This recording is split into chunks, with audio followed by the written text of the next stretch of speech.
Kuttikkanam Marian കോളേജിൽ തിരികെ 2023 എന്ന പരിപാടി സംഘടിപ്പിച്ചു. മരിയൻ കോളേജിലെ 1999, 2003 ബികോം വിദ്യാർത്ഥികളായ മജസ്റ്റിക് ബികോം വിദ്യാർത്ഥികളാണ് ഈ പരിപാടിക്ക് നേതൃത്വം വഹിച്ചത്.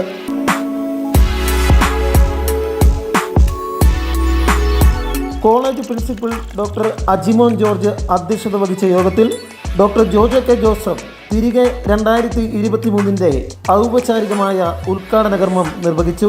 അധ്യാപകരായ Shri Chakkochan Njavally, Thomas K V, Sabu Augustine, Biju P Mani, Shrimati Marykutty Thomas, Susie Jose തുടങ്ങിയവർ പരിപാടിക്ക് ആശംസകൾ അർപ്പിച്ച് സംസാരിച്ചു. ഉദ്ഘാടന ചടങ്ങിനും വിശ്രമത്തിനും ശേഷം നേരെ പോയത് പഴയ ബികോം ക്ലാസ്സിലേക്ക്. പഴയകാല ഓർമ്മകൾ നെയ്തെടുത്ത് അത് പങ്കുവച്ചപ്പോൾ അതൊരു വേറിട്ട അനുഭവമായി തന്നെ മാറി. പാട്ടുപാടിയും ഡാൻസ് കളിച്ചും കേക്ക് മുറിച്ചും അവർ ആഘോഷം ഗംഭീരമാക്കി. ഇനിയും ഇതുപോലെ ഒത്തുകൂടണമെന്നാഗ്രഹിച്ച് അവർ പരസ്പരം പിരിഞ്ഞു. റെൻസോയ് ജോസ്, വാർത്താമലയാളം ന്യൂസ്. ഓർമ്മ ഇൻ്റർനാഷണൽ സംഘടനയുടെ ആഭിമുഖ്യത്തിൽ പാലായിൽ അന്താരാഷ്ട്ര പ്രസംഗ മത്സരത്തിൻ്റെ അവാർഡ് സമർപ്പണ ചടങ്ങിന് സാക്ഷ്യം വഹിച്ചു. സഫാരി ടിവിയുടെ MD സന്തോഷ് കുളങ്ങര, സിനിമാ താരം പാലാക്കാരി മിയ, അതുപോലൊപ്പം തന്നെ രാഷ്ട്രീയ, സാമൂഹിക, സാംസ്കാരിക രംഗത്തെ പ്രമുഖർ ചടങ്ങിൽ പങ്കെടുത്തു. ഇപ്പോൾ എന്നോടൊപ്പം ഓർമ്മ ഇന്റർനാഷണലിന്റെ സെക്രട്ടറിയും വിസാൽ ഗ്രൂപ്പ് ഓഫ് ഇൻസ്റ്റിറ്റ്യൂഷന്റെ PR കൂടിയായ ഷാജി അഗസ്റ്റിൻ ആറ്റുപുറത്ത് സാറാണ് വാർത്താമലയാളം ന്യൂസിനോട് ഒപ്പം ചേരുന്നു. സ്വാഗതം സാർ. സാറിനെ പറ്റി എല്ലാവരും പറയുന്നത് നല്ലൊരു സംഘാടകനാണ് എന്നാണ്. അതായത് ഇതുപോലുള്ള പരിപാടികൾക്ക് നേതൃത്വം നൽകുന്നതിൽ കഴിവ് തെളിയിച്ച ഒരാളാണ് സാറ് എന്നാണ് പറയുന്നത്. ഇപ്പൊ ഈ ഓർമ്മയുടെ പ്രോഗ്രാം നമുക്കറിയാം, ഇവിടെ പറയുകയുണ്ടായി അമേരിക്കയിൽ നിന്നും UK നിന്നും അങ്ങനെ പ്രശസ്തരായ മഹത് വ്യക്തികൾ പങ്കെടുക്കുന്ന ഈ പ്രോഗ്രാം ഒക്കെ ഇങ്ങനെ നടത്തുമ്പോൾ സാറിനത് പ്രചോദനമല്ലേ? എന്താണ് പറയാനുള്ളത്? കുട്ടികളുടെ മോട്ടിവേഷനാണ് ലോകത്തിന്റെ വിവിധ രാജ്യങ്ങളിലുള്ള ഭാഗങ്ങളിലുള്ള മലയാളികൾക്ക് പങ്കെടുക്കാവുന്ന ഒരു മത്സരം ഇംഗ്ലീഷും മലയാളത്തിലും വെച്ചത്. എന്നാൽ വിദേശത്തുള്ളവർക്ക് മലയാളം നല്ല ഫ്ലുവൻ്റായിട്ട് സംസാരിക്കാൻ പറ്റാതെ, അപ്പോൾ അവരത് ഇംഗ്ലീഷിൽ പ്രസംഗിക്കും. മലയാളികൾ ആയിരിക്കണം എന്നുള്ള ഒറ്റ കണ്ടീഷനാണ് ഈ മത്സരത്തിൽ പങ്കെടുക്കാനുള്ള യോഗ്യത. ഇത് ലോകത്തിന് 1600ഓളം പാർട്ടിസിപ്പൻസ് പങ്കെടുത്തു. ഇതിലിപ്പോൾ ഫൈനൽ റൗണ്ടിൽ 60 പേര് പങ്കെടുത്തു. ഇതിൻ്റെ അകത്തുനിന്ന് ഓവറോളായിട്ട് ഫസ്റ്റ് കിട്ടുന്ന ഓവറോൾ കണ്ടൻസിന് 1 ലക്ഷം രൂപയും, ഫസ്റ്റ് കിട്ടുന്ന ആൾക്ക് 50,000 വീതിയും മലയാളത്തിലും ഇംഗ്ലീഷിലും കിട്ടും. പിന്നെ 10 ലക്ഷം രൂപയാണ് ഈ സമ്മാനം, ഈ പരിപാടിക്ക് മൊത്തം സമ്മാനമായിട്ട് തരുന്നത്. എങ്ങനെയാണ് ഇങ്ങനെയൊരു ആശയം ഉടലെടുത്തത്? ജോസ് തോമസ് എന്ന ഒരു പ്രാസംഗികൻ, ഇതിന്റെ ചെയർമാൻ, പുള്ളിയുടെ രാഷ്ട്രീയമാണ്. അതിന് ഞങ്ങൾ പ്രൊമോട്ട് ചെയ്ത് എത്തിയാണ്. പുള്ളി അതിന് വേണ്ടിയിട്ടാണ് അമേരിക്കയിൽ പരിപാടി നടത്തുന്നത്. ഇപ്പോൾ എന്നോടൊപ്പം പാലക്കാരുടെ പ്രിയങ്കരി, നമ്മുടെ സ്വന്തം നാട്ടുകാരി, സിനിമാ രംഗത്ത് വ്യക്തിമുദ്ര പതിപ്പിച്ച കൊച്ചുമിടുക്കി, അതാണ് കൊച്ചുമിടുക്കിയായ മിയയാണ് നമ്മളിപ്പോൾ ചേരുന്ന മിയ.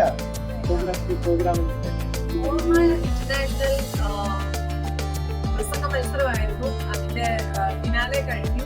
ഒരുപാട് നല്ല ക്ലിക്കറായിട്ടുള്ള കുട്ടികളുണ്ടായിരുന്നു. വലിയ ക്യാഷ് പ്രൈസും 1,03,000 പണ്ടത്തെ എല്ലാ കുട്ടികൾക്കും ക്യാഷ് പ്രൈസ് കിട്ടുന്ന രീതിയിൽ ഒരു ഗംഭീരമായ മത്സരം തന്നെയായിരുന്നു.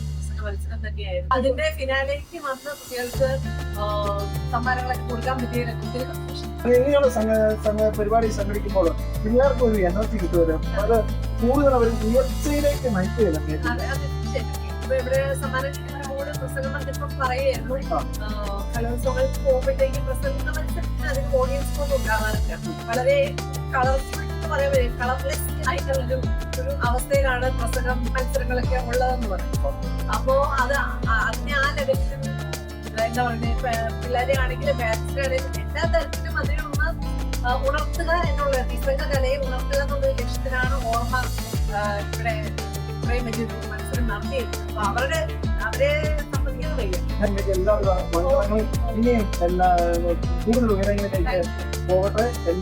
വൈറലായി അനുഗ്രഹദായകനാം ഉണ്ണീശോ എന്ന ഗാനം.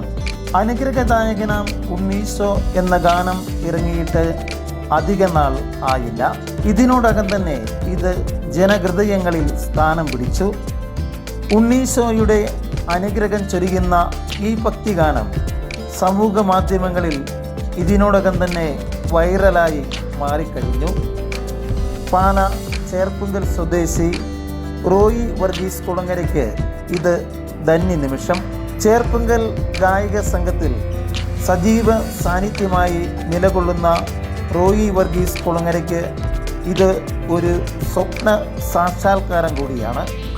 വാർത്താമല ന്യൂസിന്റെ പ്രത്യേക പരിപാടിയായ കാൻഡിറ്റോ രാഷ്ട്രീയ, സാമൂഹിക, സാംസ്കാരിക, കലാരംഗത്തെ പ്രതിഭകളുമായിട്ടുള്ള അഭിമുഖം തുടരുകയാണ്. ഇന്ന് കാൻഡിറ്റോയിൽ അതിഥിയായി എത്തിയിരിക്കുന്നത് മരിയ കോർഡി. മരിയ ചേർപ്പുങ്കൽ ഇടവകയുടെ, നമ്മുടെ സ്വന്തം ഇടവകയുടെ അഭിമാനമാണ്. പ്രശസ്തയായ ഗായികയാണ്. കാൻഡിറ്റോയിൽ അതിഥിയായി എത്തിയിരിക്കുന്നത്. സ്വാഗതം മരിയ. എന്തൊക്കെയുണ്ട് വിശേഷം? സുഖമായിരിക്കുന്നു. ഇങ്ങനെ പാട്ടുകളും റെക്കോർഡിങ്സ് ഒക്കെ ആയിട്ട് ഇങ്ങനെ പോവുകയാണ്. ഈയിടെയായിട്ട് സോഷ്യൽ മീഡിയയിലും മറ്റു മാധ്യമങ്ങളിലും ഒക്കെ മരിയ നിറഞ്ഞു നിൽക്കുകയാണ്. ഇതിനോടകം തന്നെ എത്രമാത്രം പാട്ടുകൾ പാടിയിട്ടുണ്ട്? ഞാനിപ്പോ ഒരു 500-ൽ കൂടുതൽ പാട്ടുണ്ട്. ചിലപ്പോൾ 600-ൽ കൂടുതൽ പാട്ട് കാണും.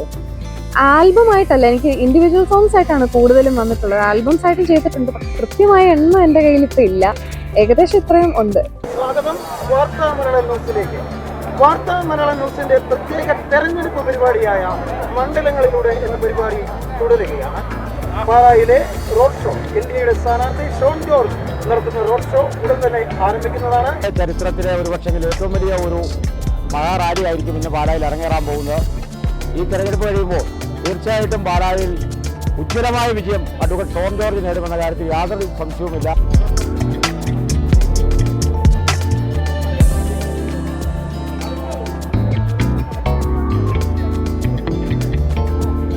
അതെ, പാലായിൽ ഇനിയാണ് വാർത്താ മലയാളം ന്യൂസ് ടീം എന്നുള്ളത് പാല മരിയ സ്ഥാനത്തിൽ. അതെ, പാല മരിയ സ്ഥാനം ഒരുങ്ങിക്കഴിഞ്ഞു. ഇങ്ങനെയാണ് ഈ അവസരത്തിൽ ഒരു ഡയറക്ടർ എന്ന നിലയിൽ ഇത് ഇങ്ങനെ സംഘടിപ്പിച്ചു. തുടർച്ചയായ വർഷങ്ങളിൽ ഇതൊക്കെ ക്രോഡീകരിച്ച് ഇങ്ങനെയൊക്കെ സംഘടിപ്പിച്ചുകൊണ്ടിരിക്കുന്നു എന്നാണ് ഈ അവസരത്തിൽ പറയാനുള്ളത്. സുതാര്യമായ വാർത്തകളുമായി വാർത്താ മലയാളം ന്യൂസ് ചാനൽ 5ാം വർഷത്തിലേക്ക് മുന്നേറുകയാണ്. ദൃശ്യമാധ്യമ രംഗത്ത് വേറിട്ട ശൈലിയുമായി മുന്നോട്ട് പോകുന്ന വാർത്താ മലയാളം ന്യൂസ് ചാനൽ എന്റെ എല്ലാവരും ആശംസകൾ.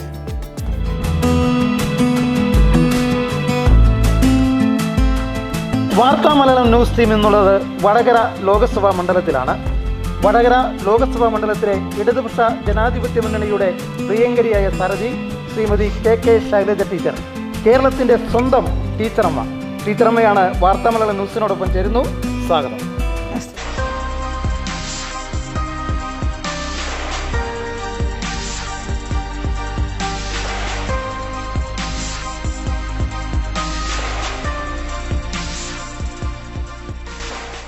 നമസ്കാരം, ഞാൻ റെൻസോയ്. ഇത് മധ്യ തിരുവിതാംകൂറിലെ ഏറ്റവും മികച്ച കലാലയങ്ങളിൽ ഒന്ന് bishop Vayalil memorial holy cross college Cherpunkal.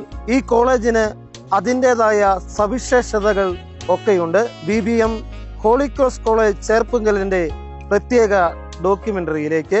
ഈ ഡോക്യുമെന്ററിയിൽ എന്നോടൊപ്പം അതിഥിയായി ചേരുകയാണ് father doctor Baby Sebastian, principal, BBM holy cross college Cherpunkal. സ്വാഗതം. 1995 കേരളത്തിലെ സ്വാശ്രയ കോളേജുകൾ ആരംഭിക്കുന്നത്. അങ്ങനെ ആദ്യം ആരംഭിച്ച ഏതാനും സ്വാശ്രയ കോളേജുകളിൽ പെട്ടതാണ് ചെർപ്പുങ്കലുള്ള ഈ BBM ഹോളി ക്രോസ് കോളേജ്. ഇപ്പോൾ 30 കൊല്ലം കഴിയുന്നു. ഈ 3 പതിറ്റാണ്ടത്തെ വിദ്യാഭ്യാസ മേഖലയിലുള്ള ഞങ്ങളുടെ പ്രവർത്തനം നോക്കുമ്പോൾ ഒരു മികച്ച കോളേജായി ഇതിനിടയിൽ വളരുവാനായിട്ട് ഈ കോളേജിന് കഴിഞ്ഞു എന്നുള്ളത് ചാരിതാർത്ഥ്യത്തോടെ ഓർമ്മിക്കും. അച്ഛൻ, ഞങ്ങൾ ഈ ഡോക്യുമെൻ്ററി ഷൂട്ട് ചെയ്ത അവസരത്തിൽ പല ഡിപ്പാർട്ട്മെൻറ്റുകളിലും കാണാനിടയായി റാങ്കുകളുടെ എണ്ണം, അതായത് റാങ്ക് മേടിച്ചവരുടെ പട്ടിക. അപ്പോൾ റാങ്കിങ്ങിലും റേറ്റിങ്ങിലും ഈ കലാലയം മറ്റ് കലാലയങ്ങളെ അപേക്ഷിച്ച് വളരെ മുൻപന്തിയിൽ തന്നെയാണ്. പറഞ്ഞത് ശരിയാണ്. എല്ലാ വർഷവും ഞങ്ങൾക്ക് ഒരു 4-5 റാങ്കുകൾ വെച്ച് വിവിധ വിഷയങ്ങൾക്ക് കിട്ടാറുണ്ട്. പ്രത്യേകിച്ച് MSW MG യൂണിവേഴ്സിറ്റിയിലെ ഏറ്റവും നല്ല ഒരു കോളേജ് ആയതുകൊണ്ട് 2 റാങ്കുകളെങ്കിലും എല്ലാ വർഷവും ഞങ്ങൾക്ക് ലഭിക്കാറുണ്ട്. ഫസ്റ്റ് റാങ്ക് കിട്ടിയ അവസരമുണ്ട്. ഫസ്റ്റ് റാങ്ക് എല്ലാ വർഷവും തന്നെ ഏതെങ്കിലും ഒരു വിഷയത്തിൽ 1ാം റാങ്ക് ഞങ്ങൾക്ക് ലഭിക്കാറുണ്ട്. ഇവിടെ പഠിക്കുന്ന കുട്ടിക്ക് ഫസ്റ്റ് റാങ്ക് കിട്ടുന്നു അല്ലെങ്കിൽ സെക്കൻഡ് റാങ്ക് കിട്ടുന്നു എന്ന് പറയുന്നത് ഏറെ സന്തോഷകരമായ കാര്യമാണ്. ഇവിടെ ജർമ്മൻ, ഫ്രഞ്ച് ഒക്കെ പഠിക്കാനുള്ള അവസരമുണ്ട്. എനിക്ക് തോന്നുന്നു മറ്റൊരു സ്വാശ്രയ കോളേജുകളിലും അങ്ങനെ ജർമ്മനും ഫ്രഞ്ചും പഠിക്കാനുള്ള അവസരമില്ല. ഇവിടെ കുട്ടികൾക്ക് ജർമ്മൻ, ഫ്രഞ്ച് എന്നീ ഭാഷകൾ അതർ ലാംഗ്വേജസായി പഠിക്കാനായിട്ടുള്ള സാധ്യതയുണ്ട്. അത് തുടങ്ങിയതിൻ്റെ ഒരു പശ്ചാത്തലമുണ്ട്. ഈ വർഷം മുതൽ ഡിഗ്രി പ്രോഗ്രാമുകൾ 4 വർഷമാണ്. അതിൻ്റെ പ്രധാനപ്പെട്ട ലക്ഷ്യങ്ങളിലൊന്ന് സ്കിൽ ഡെവലപ്മെൻറ്റിന് പ്രാധാന്യം നൽകുക എന്നുള്ളതാണ്. ഭാഷാപരമായ കഴിവുകൾ ഒരു കുട്ടിയെ സംബന്ധിച്ചിടത്തോളം ഏറ്റവും പ്രധാനപ്പെട്ടതാണ്. എല്ലാവർക്കും നമസ്കാരം. ഞാൻ ദിയ ബിനു ക്ലിക്കണ്ട, പാലാ നഗരസഭയുടെ ചെയർപേഴ്സൺ ആണ്. പ്രിയപ്പെട്ട റൺസൺ ചേട്ടൻ്റെ വാർത്താ മലയാളം കൊച്ചി ചാനലിൻ്റെ ചീഫ് എഡിറ്ററും മെയിൻ റിപ്പോർട്ടറുമാണ് റൺസൺ ചേട്ടൻ. എല്ലാ ന്യൂസും അപ് ടു ഡേറ്റ് ആയിട്ട് കറക്റ്റായിട്ട് നമ്മളിൽ എത്തിക്കുന്ന ഒരു ചാനലാണത്. എസ്പെഷ്യലി ഇലക്ഷൻ ടൈം വന്നപ്പോൾ പല പല മണ്ഡലങ്ങളിലും നമുക്ക് ഏറ്റവും പെട്ടെന്ന് വാർത്ത കിട്ടുന്നത് റൺസൺ ചേട്ടൻ്റെ ചാനലിൽ കൂടെ ആയിരുന്നു. റൺസൺ ചേട്ടനും വാർത്താ മലയാളം കൊച്ചിക്കും എല്ലാവിധ ആശംസകളും പ്രാർത്ഥനകളും നേരുന്നു. സ്വാഗതം വാർത്താ മലയാളം ന്യൂസിലേക്ക്. തെരഞ്ഞെടുപ്പ് പ്രചരണം അവസാന ഘട്ടത്തിലേക്ക് കടക്കുമ്പോൾ സ്ഥാനാർത്ഥികളും അണികളും ആവേശത്തിലാണ്. വാർത്താ മലയാളം ന്യൂസിന്റെ പ്രത്യേക തെരഞ്ഞെടുപ്പ് പരിപാടിയായ മണ്ഡലങ്ങളിലൂടെ തുടരുകയാണ്. തൊടുപുഴ നിയോജക സഭാ മണ്ഡലത്തിലെ പ്രിയങ്കനായ സ്ഥാനാർത്ഥി ശ്രീ സിറിയക് ചാഴികാടൻ, അദ്ദേഹത്തോടൊപ്പം വാർത്താ മലയാളം ന്യൂസ് ടീം തൊടുപുഴ നിയോജക സഭാ മണ്ഡലത്തിന്റെ വിവിധ ഭാഗങ്ങളിൽ സ്ഥാനാർത്ഥിയോടൊപ്പം സഞ്ചരിക്കുകയാണ്. എങ്ങനെ ഈ തെരഞ്ഞെടുപ്പിനെ നോക്കിക്കാണുന്നു, എങ്ങനെ ഈ തെരഞ്ഞെടുപ്പിനെ വിലയിരുത്തുന്നു? ജനങ്ങൾ തൊടുപുഴയിൽ വലിയ മാറ്റം ആഗ്രഹിക്കുകയാണ്. 100% വിജയപ്രതീക്ഷയിലാണ് നമ്മൾ മുന്നോട്ട് പോകുന്നത്. സ്വാഗതം വാർത്താ മലയാളം ന്യൂസിലേക്ക്. ത്രികോണ പോരാട്ടത്തിനൊരുങ്ങി പാല. മണ്ഡലം നിലനിർത്താൻ UDF-ഉം മണ്ഡലം തിരിച്ചുപിടിക്കാൻ LDF-ഉം അട്ടിമറി വിജയം നേടാൻ UDF-ഉം. പാല നിയോജകസഭാ മണ്ഡലത്തിലെ തെരഞ്ഞെടുപ്പ് വിശേഷങ്ങളിലേക്ക് വാർത്താ മലയാളം ന്യൂസിന്റെ പ്രത്യേക തെരഞ്ഞെടുപ്പ് പരിപാടി പാലാ പൊളിറ്റിക്സ് പാലായിൽ തുടരുമ്പോൾ എന്നോടൊപ്പം ഈ 24-ാം വാർഡിലെ കൗൺസിലർ ബിജു മാത്യു. സ്വാഗതം. എന്താണ് പറയാനുള്ളത്? നമുക്കറിയാം, ഒരു ത്രികോണ പോരാട്ടത്തിനാണ് പാലാ ഇക്കുറി സാക്ഷ്യം വഹിക്കുന്നത്. ഏതൊക്കെയാലും 24-ാം വാർഡിലെ കൗൺസിലർ ബിജു മാത്യൂസ് ആണ് വാർത്താ മലയാളം ന്യൂസിനൊപ്പം ചേർന്ന് വാർത്താ മലയാളം ന്യൂസിന്റെ പ്രത്യേക തെരഞ്ഞെടുപ്പ് പരിപാടിയായ പാലാ പൊളിറ്റിക്സിൽ പ്രതികരിച്ചത്. തെരഞ്ഞെടുപ്പ് പ്രചാരണം അവസാന ഘട്ടത്തിലേക്ക് നീങ്ങുമ്പോൾ സ്ഥാനാർത്ഥികളും അണികളും ആവേശത്തിലാണ്.